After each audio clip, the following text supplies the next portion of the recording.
a username and password, and that brings us right in. Don't wish to save that.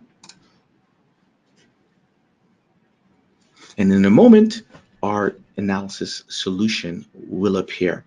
As you just saw, I had to log in, and as I mentioned before, this is part of the security.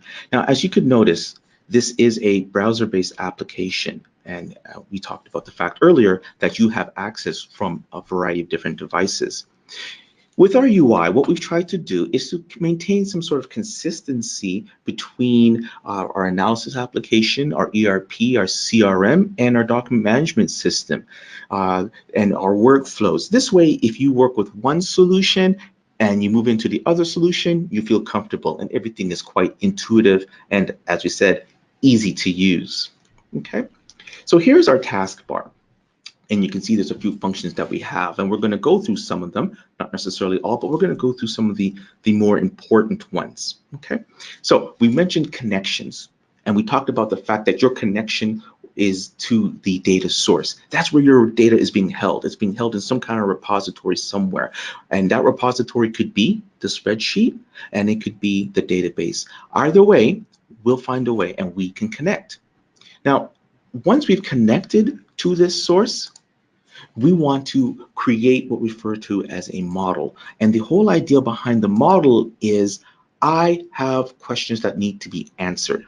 Okay, my data just sitting there is just fine and dandy, but there's a reason that I want to look into my data. What I want to understand is what piece of equipment has broken down? What parts are being replaced the most frequently? What are the number of hours my maintenance people are spending working on particular machines, and who's working on the most work orders? Okay, well, these are several questions that I'd like to be answered. I've already connected to the correct database or data source that will give me some of those details. And then next, what I intend to do is select the columns that should give me that information. So here I can click off severity, and maybe I want to know when that work order was created, who fixed it, where it was located, the machines. It sounds like all of these columns here would help supply me with some great answer. So I can just click this star, select all of them, and as you can see down here, the information, or at least the columns, show up. Okay, so we've created the data model. Now the data model is going to be the base of what we're going to do next. And what we're going to do next is the visualization. This is where the exciting part comes up. This is where the eye candy is. And we have several different ways to visualize our data and also analyze. You can do this through what we refer to as a view. Now, if you're accustomed to a pivot grid within Excel, then you can use our view, but it's far more powerful than just your regular Excel pivot grid. You can add graphs very quickly. You can do groupings very quickly. We also have the typical reports, which I'm sure most of us are used to and accustomed to seeing. But what we want to do is we want to get into the dashboards. Okay. And we want to keep in mind as I'm working through this that there are particular questions that, we want to answer and we want to build upon. Like I said, we connected to a particular data source. In this case, it was SQL Server, a SQL Server database. I selected the data that I believe is going to answer my questions, and now I'm going to build a dashboard. Now I'm going to open a dashboard that's previously been somewhat put together by myself earlier, and it's going to pull data, and it's going to pull data from the model that I created earlier, that you saw me create earlier, and here it's loaded. Okay, we're in edit mode, and this way you can see that we have a variety of different objects that can be used, or widgets that can be used to add to the screen to help you get an understanding of what's happening. So let's talk about what we see here. In this bar graph, we have, and I've named it orders versus severity. You can see that this is the number of orders. And when we talk about the number of orders, I'm referring to the number of work orders.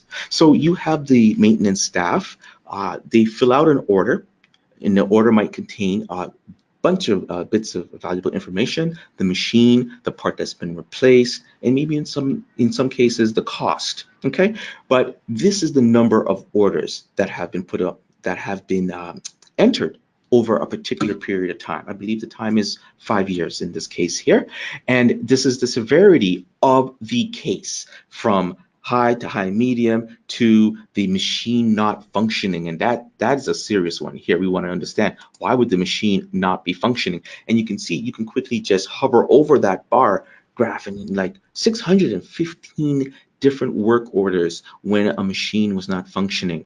That's interesting to know. And this might be in details you didn't know.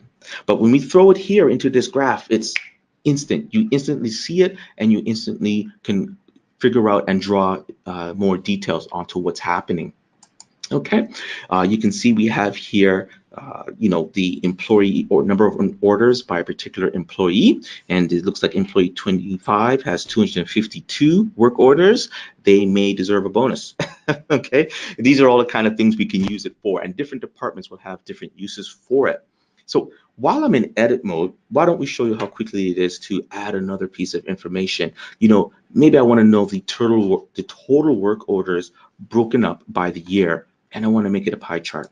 So I'm going to click on the pie chart, and I'm going to add, let's see, I want, as I mentioned before, to know the number of work orders.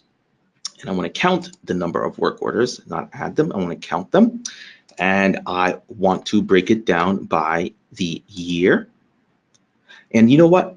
I want to make this I want to drill down. I don't want to just know about year. I want to maybe get into the month. So what we're going to do here very quickly, I'm going to turn this into a drill down. I'm going to go back up here to my source. And now I'm going to add the fact that I would like to, where we are here, add the month. And I would like to go on to, actually, I'm going to go back up here, and I'm going to add the month this way, because I'd like to see the month name. I don't want to just see the the number. So we're going to add the month, and I'm going to drill down even to one further level, and let's have a look at the day. Okay, and there we go, day of week, perfect. All right. So what I've done very quickly, and let's go into preview mode. What I've done in less than 2 minutes, and again, not requiring a technical person, not requiring IT, I've added a pie chart that gives me the breakdown. I have it in percentage. We could easily change this to a number of count of the work orders over the years. So, but not only that, I can drill down. So let's take a look deeper into 2015. And as you know, we broke it down by month. And if you observe the other widgets on the form, you will see that they also drill down. They also further filter. So now the information for that floor manager, for the plant manager, or for any other employee that you want to have access to this, can see quickly that in the year 2015, the number of orders that were non-functioning was at the number of 121. Okay, and then at the bottom here with the bubble chart, you can see the number of orders by machine, and this is the top 10, has also filtered specifically for 2015, and it lets me know this particular machine, 411, had 38 work orders against it in that particular year, the highest of all machines in the plant. You can derive a lot of things from that information. We could also create this so that we can drill further down to understand which specific piece of equipment was changed, how often that piece of equipment was changed. Maybe we need to get back and find out something about from the supplier in terms of, are we maintaining this correctly? Who knows? Okay, and as you know, we can drill down one step further and have a look at which days things seem to have the most work orders worked on. You can draw anything from that kind of information. And again, the other widgets on the screen have also drilled down to give you the specifics of that particular, October 2015, what happened during those days, on these days. Now I'm going to just drill back up because I wanted to show you this other neat little filter that we have here. And this is over here to the right, this stacked bar. And this is a range filter, and it's quite neat. And what can happen, or what happens here, is you can see we start at 2013 and we go to 2018, and the stacks Colors are representing the number of orders broken down by the plants. So if you have 7 plants, 10 plants, whatever, you can see that each color will represent a particular plant and the number of orders. Now, again, we can take a look and we immediately see that, oh, 2016 and 2017, what's happening here? Well, why don't we just specifically key in on that range? Well, to do that, I select there, drag and drop over. Go to 2018, drag and drop over. Again, observe as the other widgets now filter down to only give me details about what's happened from 2016 to 2017. And even the new graph pie chart that I added drills down. I didn't have to select anything special. By default, it'll drill down and give me that information. All of this was done quickly and easily. All of this was done without necessarily having highly technical knowledge and not requiring the use of IT. Again, leaving IT to then manage the resources that we want them to handle. Fantastic, quick and easy, high adoption rates, easy to use. Okay, great. Now, this was our demonstration on our analytics tool. And, I'm just going to end off by just letting you know that, nowadays what's quite popular is the machine learning and AI. And we do offer that as well. So we offer the gamut. If you want to be more advanced, if you have more advanced user, maybe you have a data scientist on board, our solution will also work for you. Okay.